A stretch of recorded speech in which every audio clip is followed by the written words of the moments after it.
She'll never afford a house. She can barely afford lunch, my father announced to 40 guests at my own birthday party, and the table laughed.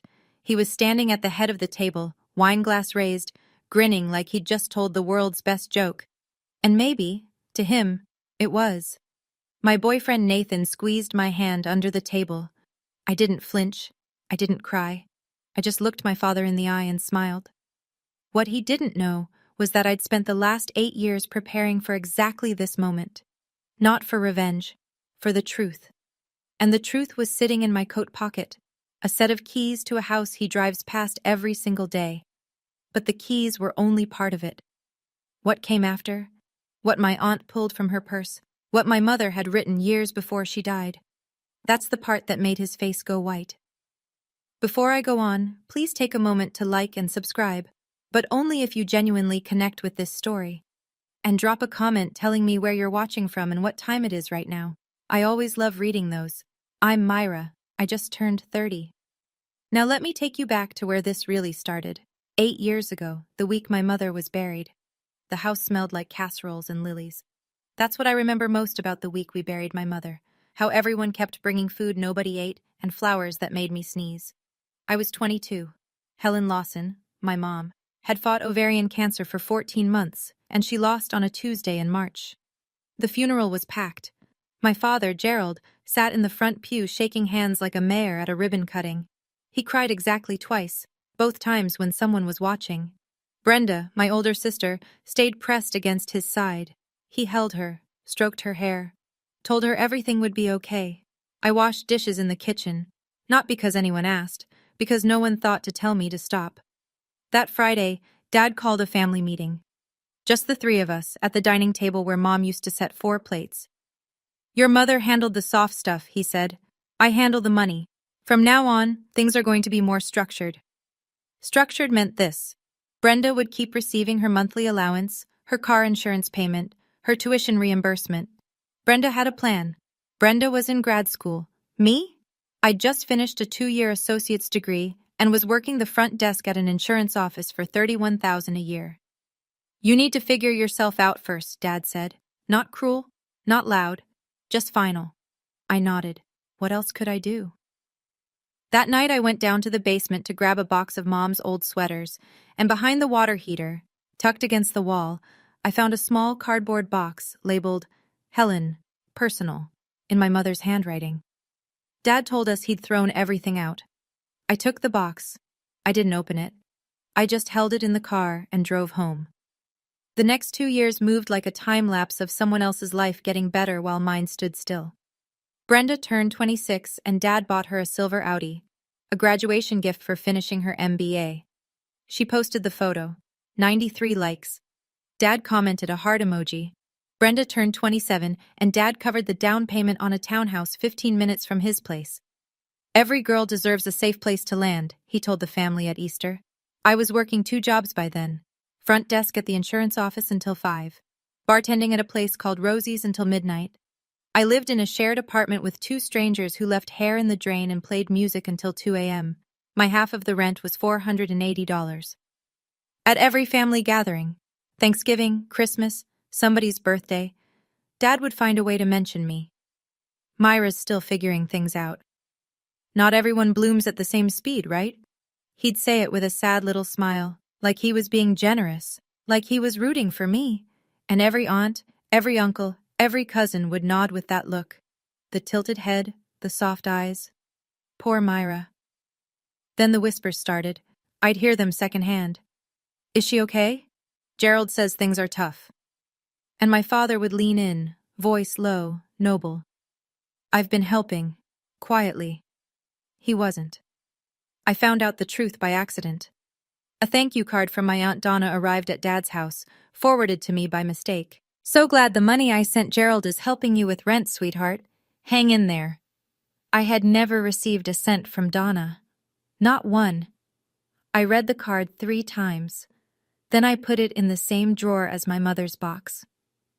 I didn't start building because of my father.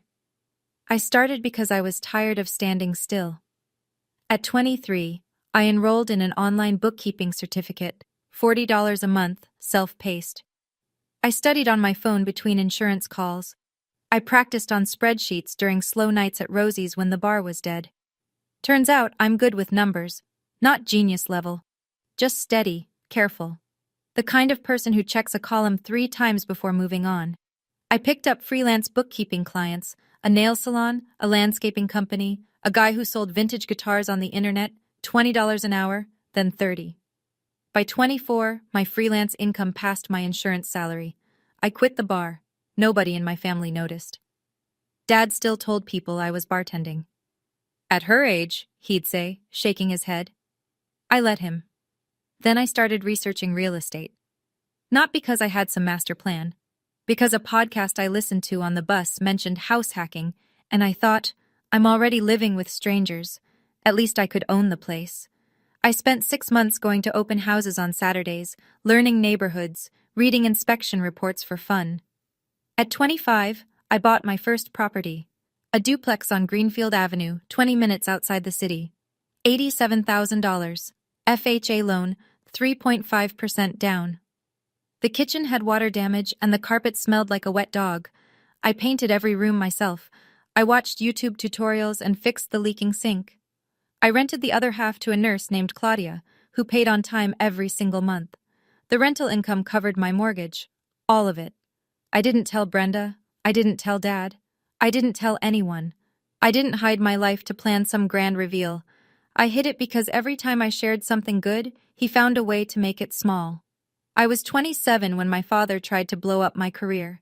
I'd just been promoted to senior administrative coordinator at the insurance company. New title, small raise, my own desk near the window.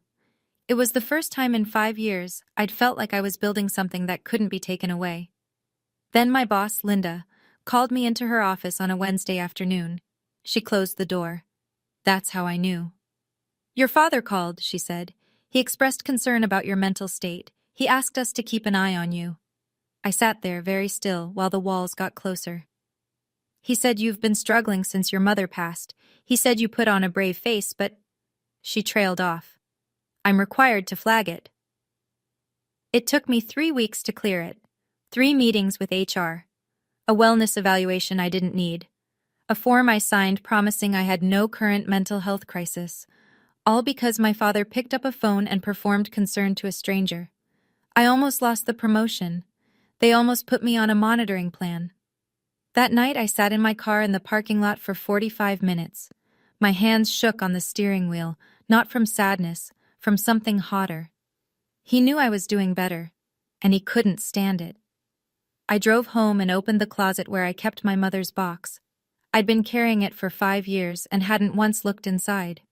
That night, I sat on the bed and pulled the tape off the lid.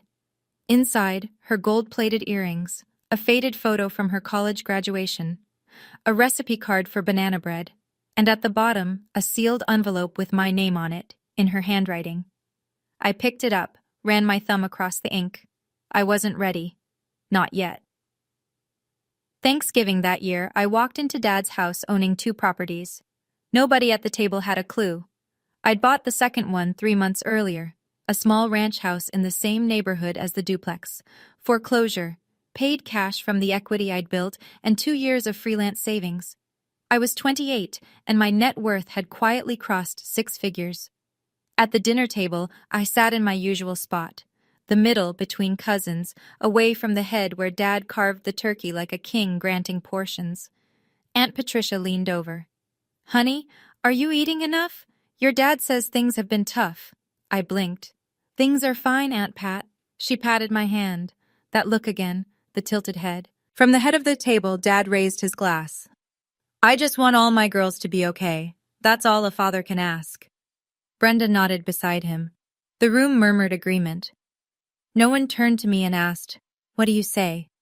I realized something that night, sitting in that dining room surrounded by people who loved me secondhand, through the filter of whatever Gerald told them. He'd built a complete story. In his version, I was the struggling daughter and he was the sacrificing father, and the story was so consistent, so well rehearsed, that challenging it would only make me look ungrateful. That's the thing about a lie told by someone everyone trusts. It doesn't need proof. It just needs repetition. After dinner, I stepped onto the back porch for air. My cousin Derek followed me out. "Hey," he said, leaning on the railing. "My mom's been asking questions about the money she sent your dad. For you. She says something doesn't add up." I looked at him for a long moment. "Tell her to keep asking," I said. I met Nathan at a real estate tax workshop in a hotel conference room that smelled like burnt coffee and industrial carpet. He was an accountant, quiet, the kind of guy who takes notes in full sentences. Halfway through the session, I asked a question about depreciation schedules for multi-unit rentals, and I caught him looking at me like I didn't match whatever picture he'd drawn in his head. After the workshop, he stopped me in the parking lot. "That question you asked, you weren't hypothetical, were you?" "No." "How many units?" "3 doors, 2 properties." He nodded slowly, like he was adjusting a spreadsheet in his mind. "Can I buy you a coffee?" We dated quietly. I told Nathan everything: the duplex, the ranch house, the freelance clients, the 60% savings rate.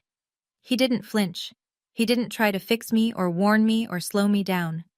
One night in his apartment, staring at takeout containers, he said, "You don't owe him a performance of poverty." That sentence lived in my chest for weeks. I introduced Nathan to my family at a Sunday dinner. Dad shook his hand, then spent the entire meal interrogating him. Salary, savings, home ownership, 5-year plan. Not a single question about who Nathan was, only what Nathan could provide. After dinner, Dad pulled me aside in the hallway. "He seems nice," Dad said, "but nice doesn't pay bills." He straightened a framed photo of Brenda on the wall. "You've always needed someone stronger than you, sweetheart." Later in the car, Nathan was quiet. Then he said, "He didn't ask me one question about you. Not one." I stared out the window. "That's because to him," I said, "there's nothing about me worth asking." The lies got more specific that winter. Cousin Derek texted me a screenshot from a family group chat I wasn't in. Dad had written, "Appreciate everyone's patience. Myra's credit card situation is under control. I've been paying it down monthly. She doesn't like to talk about it." $20,000. That was the number he'd invented. I pulled up my credit report on my phone. Score, 782. 0 balances, 0 missed payments. The cleanest financial record of anyone in my family, probably including Gerald. But I couldn't walk into a room of 40 relatives with a printout of my credit score. That's not how families work. The story was already gospel. Dad had told it so many times, with such practiced sorrow, that correcting it would sound like denial. And that's when I understood the endgame. He wasn't just tearing me down, he was building a safety net for himself. If I ever succeeded, he'd take the credit. I paid off her debt. I gave her a second chance. The narrative was already written. He just needed time to let it harden. If I stayed quiet forever, he'd rewrite my entire life. The house on Maple Ridge came up in March. A 1940s craftsman cottage, 3 bedrooms, original hardwood, renovated kitchen. The owner was relocating to Arizona and priced it to sell fast. I knew the street. I knew it well. My father lived at 4708 Maple Ridge Drive. This house was 4712. I made a cash offer from the equity of my first 2 properties plus my savings. The seller accepted in 48 hours. I signed the papers on a Tuesday morning. Nathan sat beside me, holding my hand the way he does, steady, without commentary. My father's house was 47 steps to the left. I didn't buy that house to prove a point. I bought it because it was a good deal, but I'd be lying if I said the address didn't cross my mind. Dad called on a Sunday morning in April, 3 weeks before my 30th birthday. His voice had that warm, generous tone, the one he uses when he wants something to look like a gift. 30 is a big deal, sweetheart. Let me throw you a party. At my place. I'll handle everything. My first instinct was to say no. My second instinct was to remember what Nathan told me once. If you say no, he'll tell everyone you're ungrateful. So I said yes. Dad went to work immediately. He ordered catering. He rented folding chairs. He sent out invitations, not to my friends but to his people. His golf buddies, his former coworkers, the neighbors who'd watched me grow up, aunts, uncles, cousins from both sides, 40 guests on the list. It was the kind of production that looked like love if you didn't know better. Brenda called me midweek, breathless. Dad's going all out. He even ordered a cake with your photo on it. Isn't that sweet? I let that sit for a moment. Who's on the guest list? Oh, everyone. Family, neighbors, some of his work friends. She paused. I think even your old boss Linda. Isn't that nice? Linda, the woman Gerald had called to sabotage me, the woman who'd nearly put me on a monitoring plan. That wasn't a coincidence. Gerald didn't do coincidences. He did chess moves. Nathan found me that night sitting on the kitchen floor, staring at the invitation Dad had mailed, to my own birthday party, with his return address on the envelope.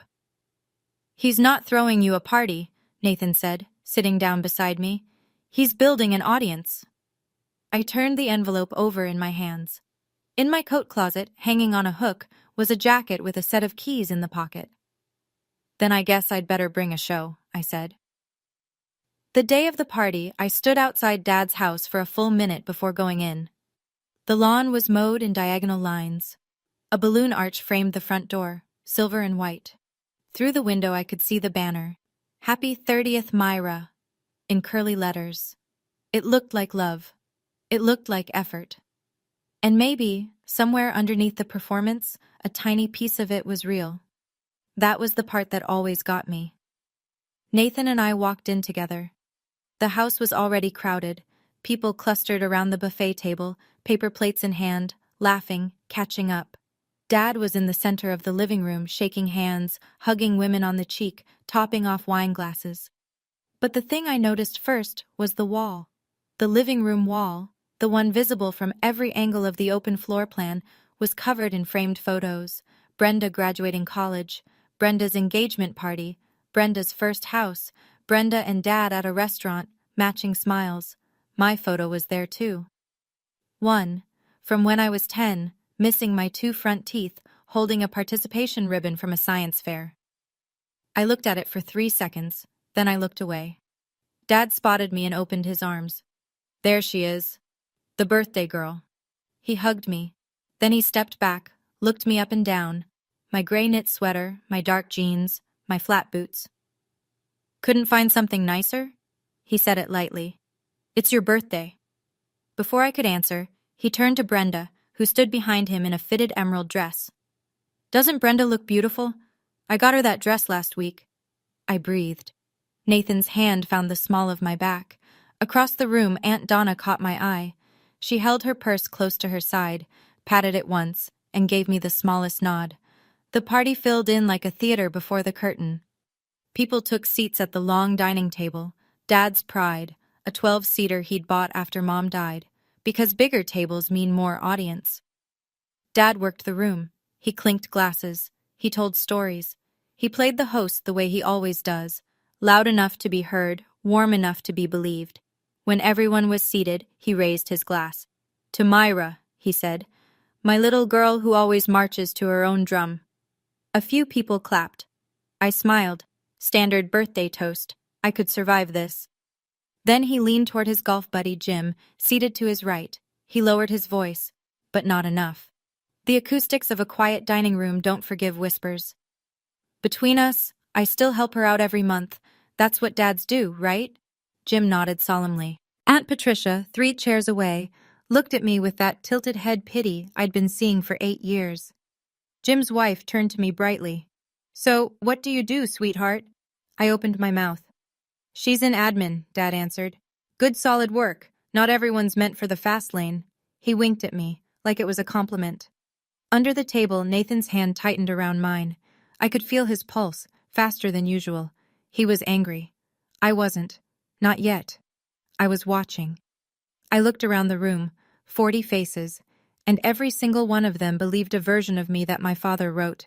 The struggling daughter, the grateful recipient, the slow bloomer who needed Daddy's help.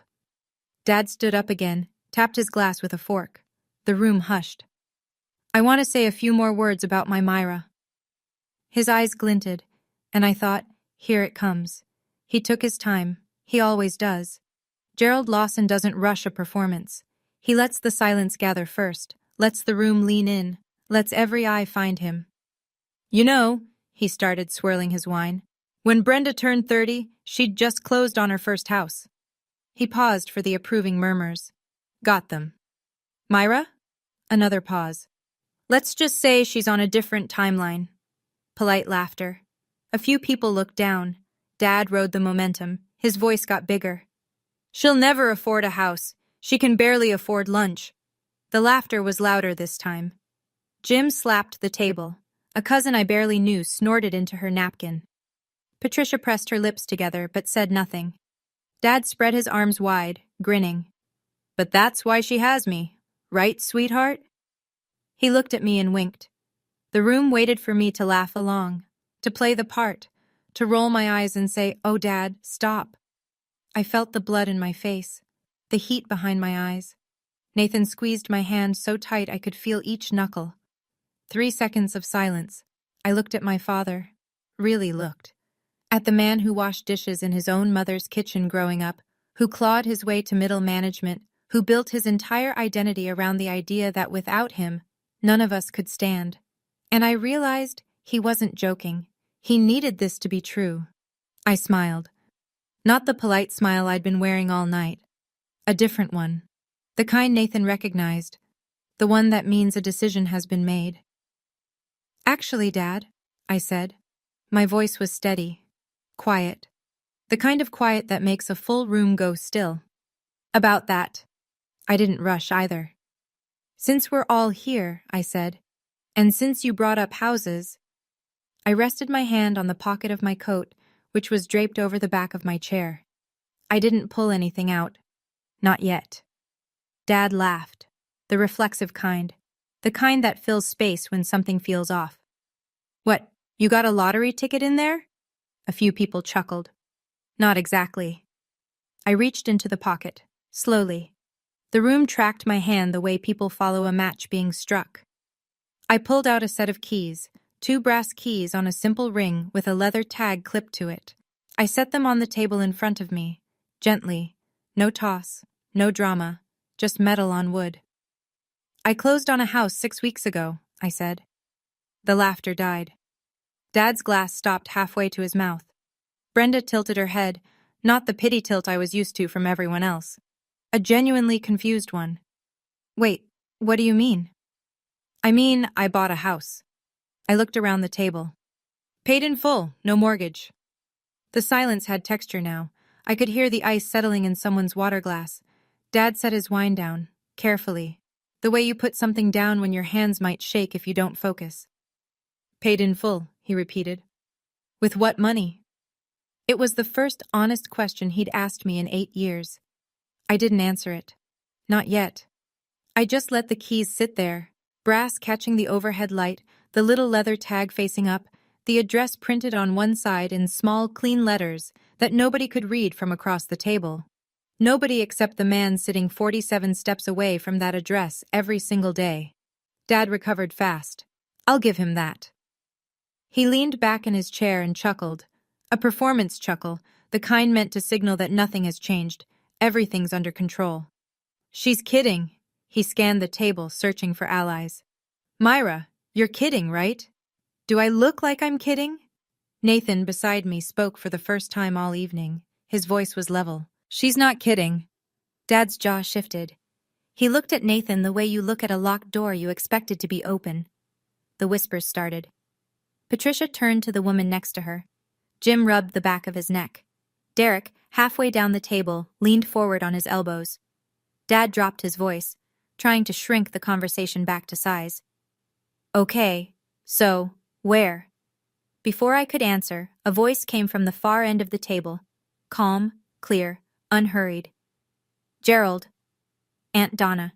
She sat with her hands folded on the table, her purse open beside her plate.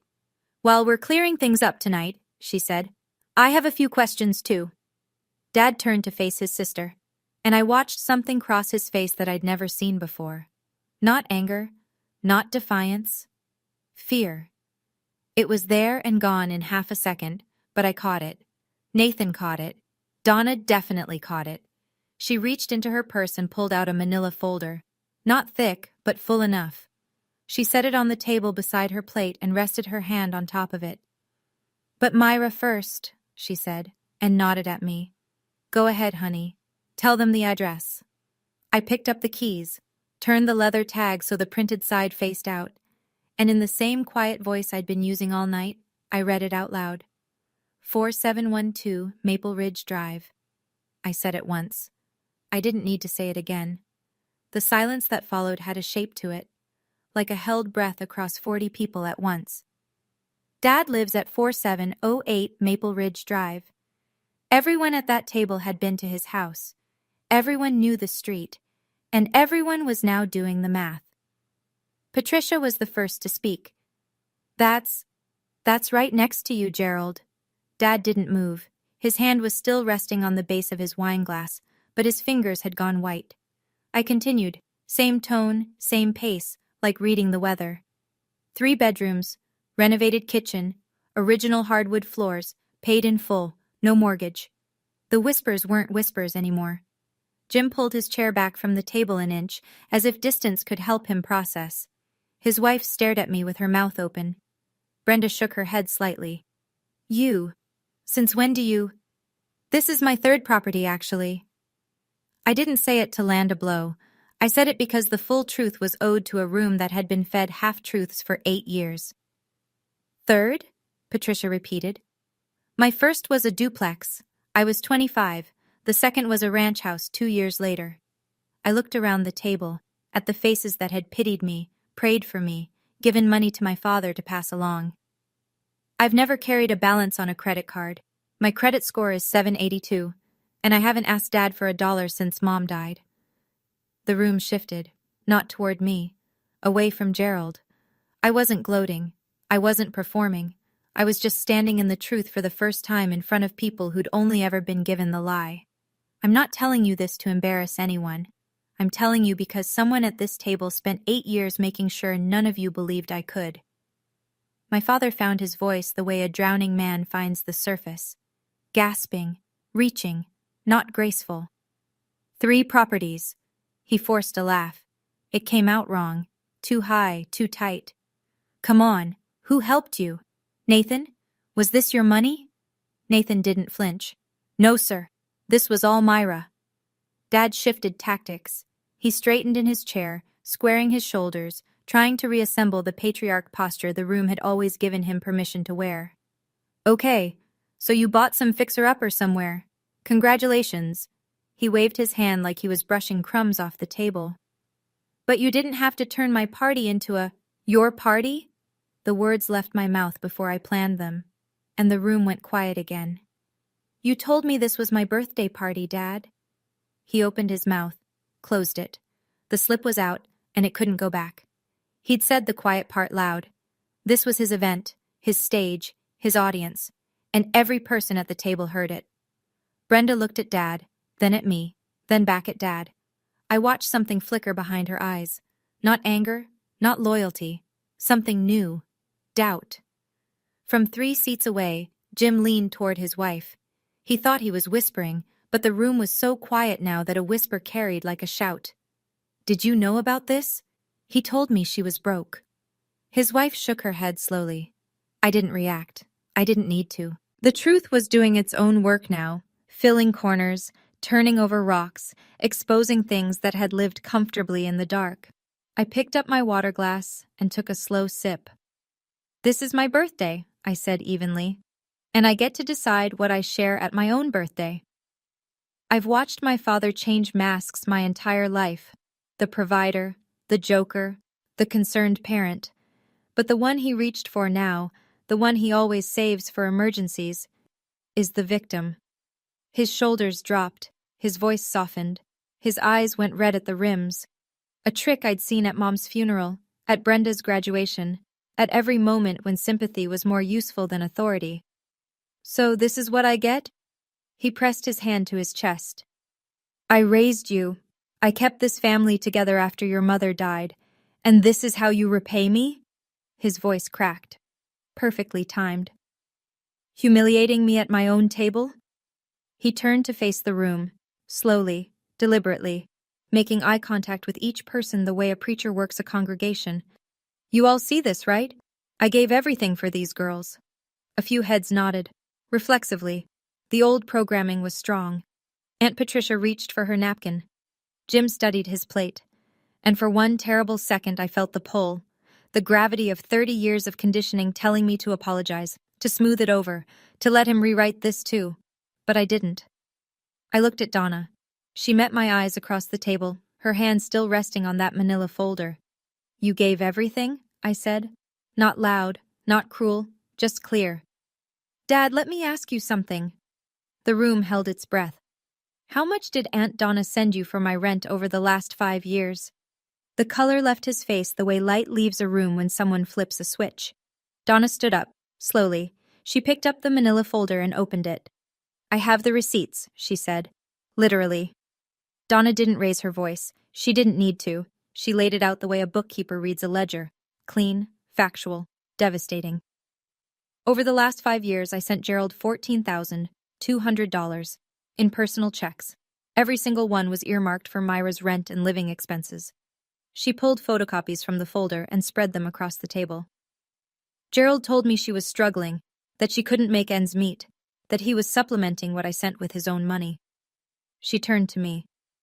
"Myra, did you receive any of this?" "No, Aunt Donna, not a cent." The photocopies sat on the table like evidence at a trial nobody had called. Each check was a snapshot, a date, an amount, a memo line. For Myra, rent help. For Myra, winter utilities. For Myra, car insurance. Patricia leaned forward, adjusting her reading glasses, scanning the copies. Her face changed with each one. Dad gripped the edge of the table. That was for household expenses. I used it for general." "For what, Gerald?" Donna's voice was still calm, still measured. "She didn't live with you." He had no answer. The sentence just hung there, unfinished, swinging. Derek stood with his arms crossed, jaw tight, staring at his uncle. Then Patricia spoke, and her voice was the quietest it had been all night. "Gerald," she removed her glasses, "I sent you $600 last Christmas for Myra's car repair.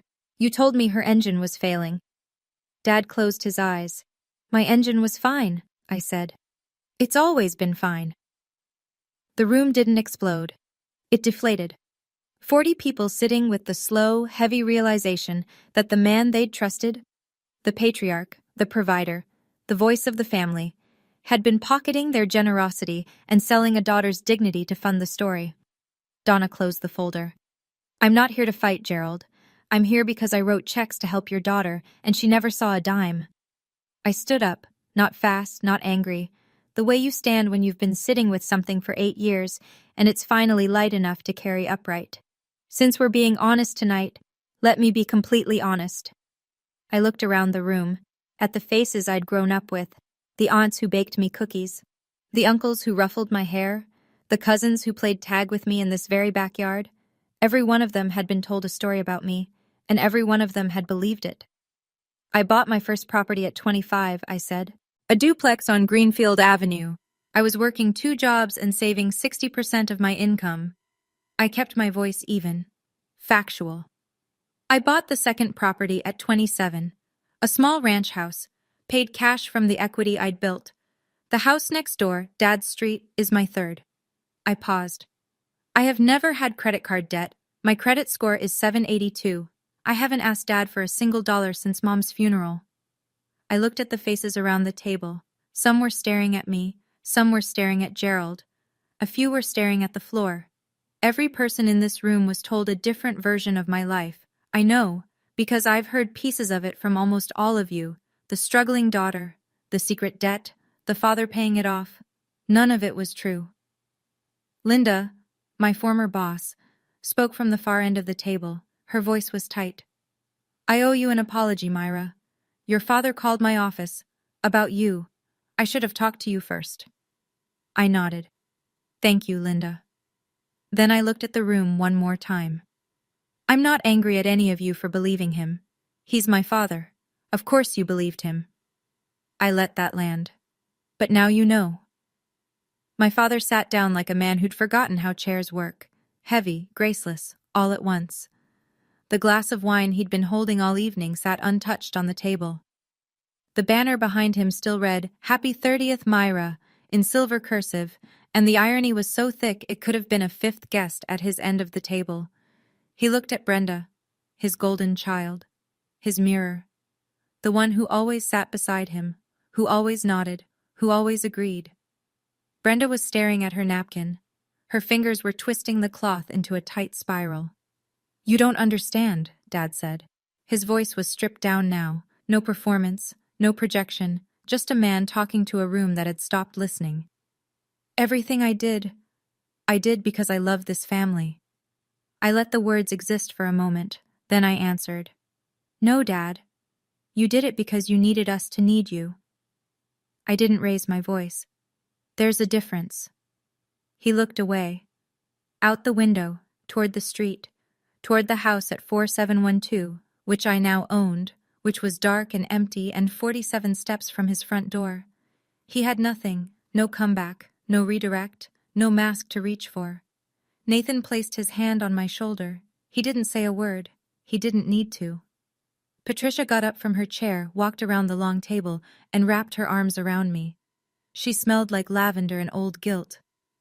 "I'm sorry, honey," she said against my hair. "I should have asked you." Then Brenda spoke. Her voice was small, shaking, the voice of someone pulling a thread they know will unravel everything. "Dad," she looked up, "did you also tell them I got my house because of your money?" A beat. "Because I paid you back. 3 years ago. You told me not to tell anyone." The room took another breath, and Gerald Lawson shrank a little more. The dining room had the strange hush of a place where too many truths had been spoken in too short a time. People were processing. Some stared at the table, some stared at Gerald, some stared at nothing. I sat back down. My hands weren't shaking anymore. I reached into my coat, the same pocket that had held the keys, and pulled out a sealed envelope. Cream-colored, slightly yellowed at the edges. My name, in my mother's handwriting, across the front. "Mom left me a letter," I said. "Dad hid the box it was in. Told us he'd thrown all her personal things away. I found it anyway." Gerald's eyes locked on the envelope. I watched recognition hit him. Not of the letter itself, but of what it meant. Helen knew. His wife, who died 8 years ago, had seen him clearly. "I opened it 2 weeks ago," I said. "I won't read all of it, but there's one part I think this room should hear." I unfolded the single page. Mom's handwriting was careful, even near the end, when her hands had been so thin the rings slid off. I read one line. "Myra, your father loves in the only way he knows, by holding on. Don't let him hold so tight that you forget how to stand. I couldn't teach him to let go, but I can tell you, you were always strong enough."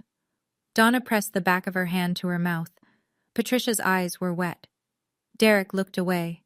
Dad stared at the letter like it was a ghost. "She wrote that?" His voice was barely there. "She knew, Dad." I folded the page and put it back in the envelope. She always knew. He didn't argue, didn't spin, didn't reach for a mask. For the first time in my memory, Gerald Lawson sat in a room full of people with absolutely nothing to say, not because he'd been caught, but because the one person who understood him best had written him down, gently and precisely, before she died.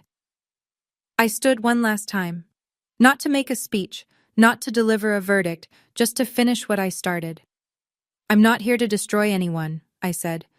"I'm here because tonight was supposed to be about me, and it almost became another performance." I looked at the wall of photos. Brenda's graduation, Brenda's house, Brenda's engagement. My one photo, gap-toothed and 10 years old, holding a participation ribbon. I own 3 properties. I have no debt. I built this with 2 jobs, 7 years of 60% savings, and a lot of weekends spent learning how to patch drywall. A few people almost smiled. I'm telling you this not to brag, but because for 8 years, the story told about me in this room was a lie, and lies don't get to be comfortable anymore. I turned to Dad. "I'm not asking for an apology. I'm asking for the truth to exist in this room, even if it's uncomfortable." He didn't respond. His eyes were on the table. I picked up the keys from where they'd been sitting, still catching the light, still carrying an address that would shadow him every time he looked out his kitchen window. "The house next door? I'm keeping it. I'll rent it out. And yes, Dad, I'll choose the tenants." I let a small, quiet beat pass. Not a smirk. just the faintest shift at the corner of my mouth. Enough. The room understood. Nathan stood beside me. We didn't leave. We didn't storm out. I pulled my chair back to the table and sat down, because this was still my birthday, and I was done letting anyone else run it. Now, I said, glancing at the untouched cake in the center of the table. Is someone going to cut that, or do I have to do everything myself? Derek laughed first, then Patricia. Then the whole table, slowly, like an engine catching. For the first time all night, the laughter wasn't at me. The party didn't end. It changed shape. The table broke into clusters. Small groups talking low, leaning close, recalibrating. Some people came to me. Patricia squeezed my arm.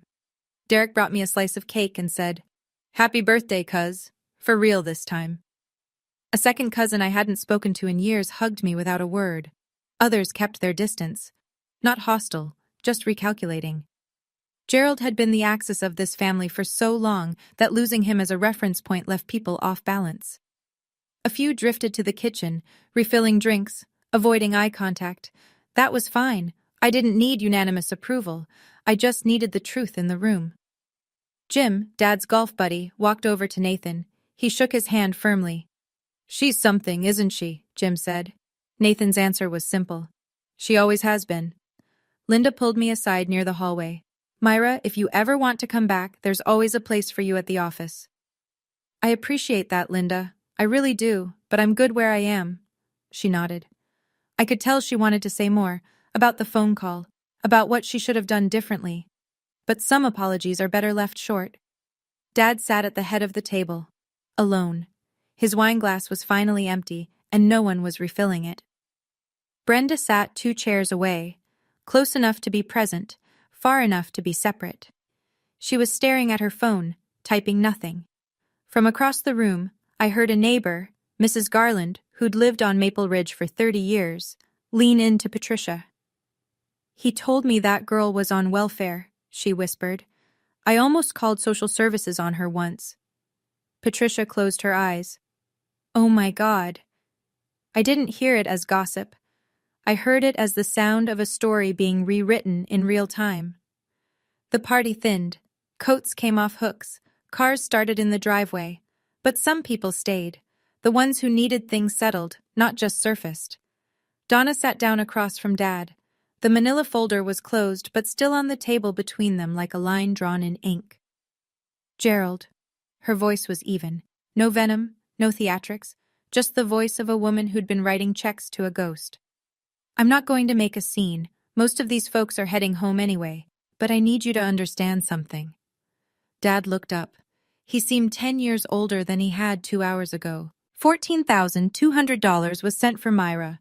It didn't reach Myra. She folded her hands. "I expect it returned. I don't need it tomorrow, but I need you to acknowledge it." "It was a misunderstanding," Dad said, quietly, automatically. $14,000 is not a misunderstanding, Gerald. Patricia, who had been standing near the kitchen doorway, walked over. "I want my $600 back too." Dad closed his eyes. I watched him do the math. Not just the money, the full inventory, every lie tallied, every check cashed, every dinner where he performed sacrifice while spending someone else's love. "I'll figure it out," he said, almost a whisper. Donna leaned forward. "You have 60 days. After that, I'm talking to a lawyer, not because I want to, because I need a record." Dad flinched at the word lawyer, not because he feared a courtroom, because the word made it real, official, outside the family grammar he'd always controlled. He pushed back from the table and stood, slowly. He didn't look at me or Brenda or anyone. He walked into the kitchen where I once washed dishes alone after my mother's funeral, and closed the door behind him. It was the first time in my life I'd seen Gerald Lawson leave the head of the table. "I still love you, Gerald," Donna said to the closed door. "But love doesn't mean I let you keep my money." The back porch was cold. April in the Midwest doesn't care about your revelations. It'll chill you anyway. I stepped outside for air. The porch light was off. I could hear the neighbor's sprinkler ticking in the dark. Brenda came out behind me. She didn't say anything at first. She just stood beside me, arms wrapped around herself, staring at the yard where we used to catch fireflies when Mom was alive, and the world was smaller and simpler. I paid him back, she said finally. The down payment. All of it. He told me to keep it quiet, said it was between us.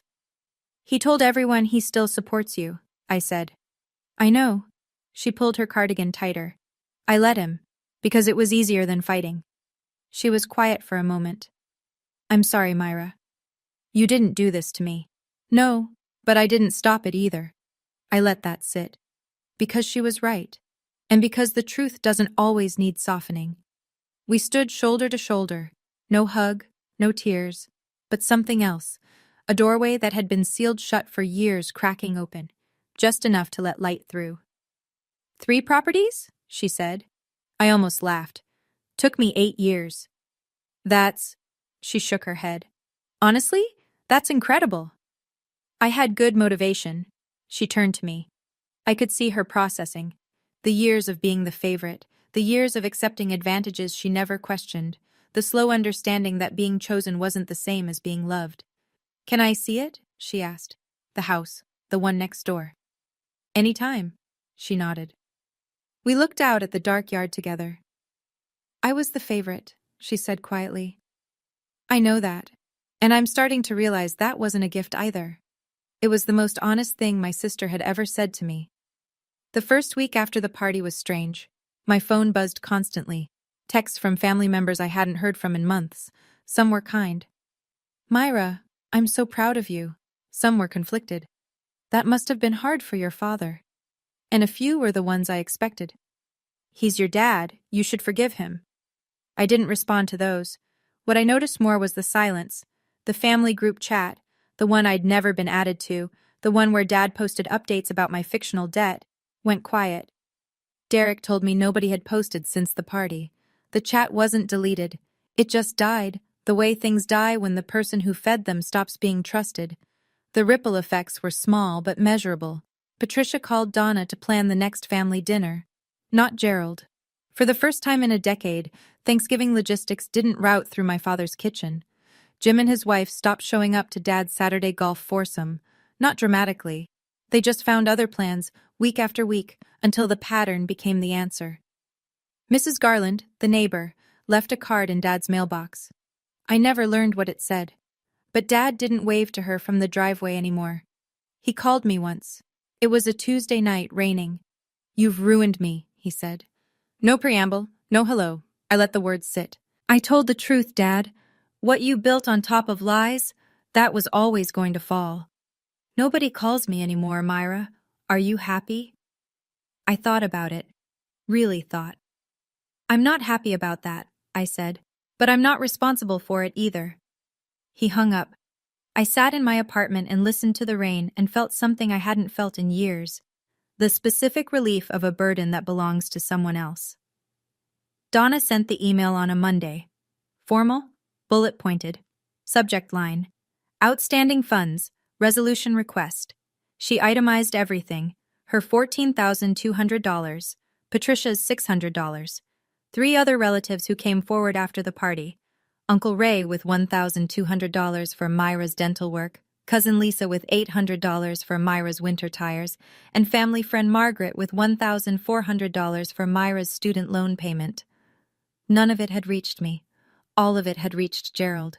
Total, $18,200. Dad didn't fight it. That surprised me. Maybe he calculated that a legal dispute would cost more, not in dollars, but in whatever was left of his reputation.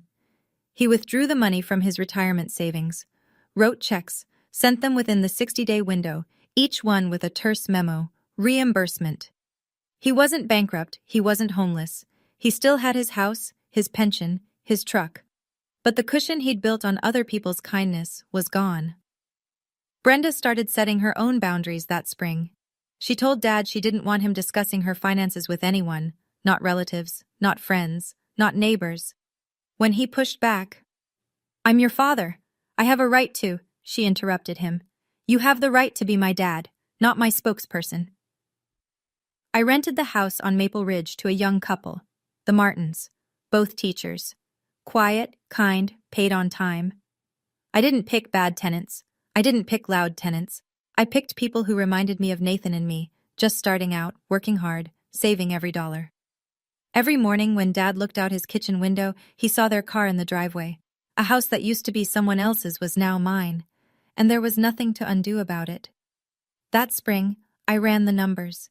Duplex, ranch, cottage. My portfolio was worth just over $400,000.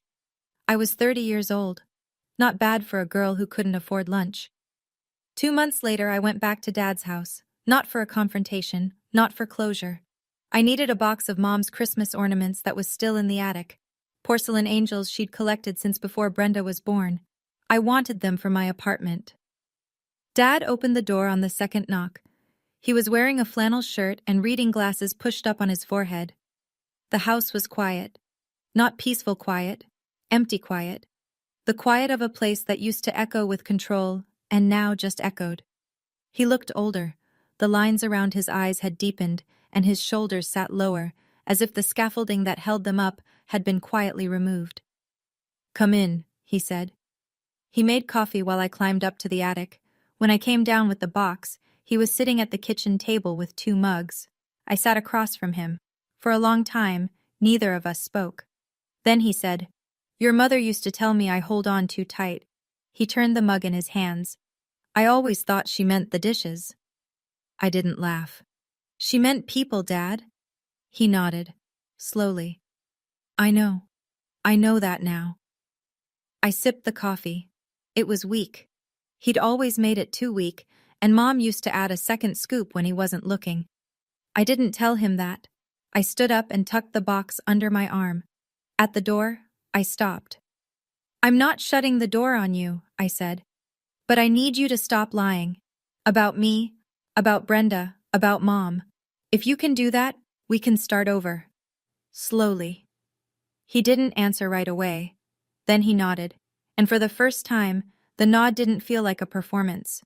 It felt like a man sitting in a house that was too big for him, trying to remember how to be small. "I didn't think I was lying," he said quietly. "I thought I was protecting how I needed things to be." I almost felt sorry for him. Almost. But pity isn't the same as absolution, and understanding isn't the same as forgetting. "Goodbye, Dad." He lifted his hand, half a wave. I walked to my car with my mother's angels and didn't look back. I'm sitting on the porch of 4712 Maple Ridge Drive, not because I live here, the Martins do, but today I'm here doing a final walkthrough before they move in next week, checking the paint, testing the locks, making sure the porch light doesn't flicker. Nathan's beside me, coffee in hand, leaning against the railing in that easy way he has, like the world is a place where things generally work out if you show up and pay attention. I can see Dad's house from here. 47 steps to the left. His kitchen light is on. It's always on now. He spends a lot of time in that kitchen, from what Brenda tells me. She calls me every week now. Real calls, not the surface-level check-ins we used to have, where she'd ask how I was, and I'd say fine, and we'd both pretend that was enough. "Do you regret it?" Nathan asks. "Telling everyone at the party?" I think about it, not because the answer is complicated, but because the question deserves more than a reflex. "I regret that it had to happen in public," I say. "But he made it public first, every single time." Nathan nods. That's enough for him. Donna hosted the last family dinner at her house. Patricia brought the wine. Derek manned the grill. Nobody asked Gerald to carve anything. He wasn't there. Not because he was banned, but because he chose not to come. Maybe that's his version of boundaries. Maybe it's just pride. I don't know yet. The porch light works. The locks are solid. The Martins are going to love this place. I lock the front door, pocket the key, and walk toward the car. Nathan falls into step beside me. Freedom isn't about proving them wrong. It's about not needing them to say you're right. If you're listening to this and you recognize your own father in mine, or your mother, or your brother, or whoever in your family made you feel like you were less than what you are, I want you to know something. You don't have to buy a house to prove your worth. You don't have to own 3 properties or memorize your credit score or slide keys across a dinner table in front of 40 people. That was my path. It doesn't have to be yours. What matters is the moment you stop accepting someone else's version of who you are. For me, the keys weren't the point. They were just the proof that I couldn't be narrated anymore. The real turning point happened years before the party, the night I sat in a parking lot with shaking hands and decided that I would never again let a man who didn't believe in me define what I was capable of. And if you're not there yet, that's okay. I wasn't there for 8 years. I held my mother's letter for 5 years before I opened it. I kept Donna's thank you card in a drawer for 3. I watched my father lie about me at every holiday table and said nothing. I'm not telling this story from a place of perfection. I'm telling it from the other side of a very long silence. Dad texts me sometimes now, short messages, a photo of the backyard, a weather update. He hasn't apologized. I don't think he knows how. But he stopped lying, at least to me. And that's not forgiveness, but it might be a beginning. The Martins baked me cookies last week, by the way. Left them on the porch in a Tupperware container with a thank you note. I stood there holding warm snickerdoodles in front of a house my father said I'd never afford, and I laughed until my eyes watered. The irony was not lost on me. The best revenge isn't a house or a key or a set of receipts. It's becoming someone they can't narrate anymore. I keep Mom's letter in my wallet now, folded small, tucked behind my driver's license, where I can feel it every time I reach for something. You were always strong enough. Some days I believe it completely. Other days I have to read it again. But it's there. She made sure of that. Even from wherever she is now, she made sure. Nathan's waiting in the car. The engine's running. We're heading home. Our apartment for now. Maybe something bigger someday. Maybe one of my own properties, once the numbers make sense. I'm in no rush. I've learned that the best things I've built were built slowly, in silence, when nobody was watching. I walk past Dad's house. The kitchen light is still on. I imagine him in there, sitting at the table, drinking weak coffee, looking at his phone, wondering if anyone's going to call. Part of me wants to stop. Part of me knows that stopping right now would undo the boundary I spent 8 years building. So I keep walking. I'm 30. I own 3 houses. I have a man who sees me, a sister who's learning how to show up, an aunt who fights fair, a family that's rebuilding itself around the truth instead of around one man's need to be needed, and a father who is, very slowly, running out of stories to tell. I used to think turning 30 would feel heavy, like a door closing on the years I spent invisible. It doesn't. It feels like setting down a bag I didn't know I was carrying, like standing up straight for the first time and realizing the ceiling was never as low as someone told you it was. Nathan rolls down the window. Ready? I slide into the passenger seat. Keys in my pocket. Letter in my wallet. The whole road ahead. Ready? 30 looks good on me, but it looks even better with keys in my pocket and no one else writing the check. And that's my story. If you've ever been unseen by the person who should have believed in you the most, drop a comment and tell me. What was the moment you decided to stop letting someone else define your worth? And if you haven't reached that moment yet, you will. I believe that. Check the description for more stories like this one. I'll see you in the next one.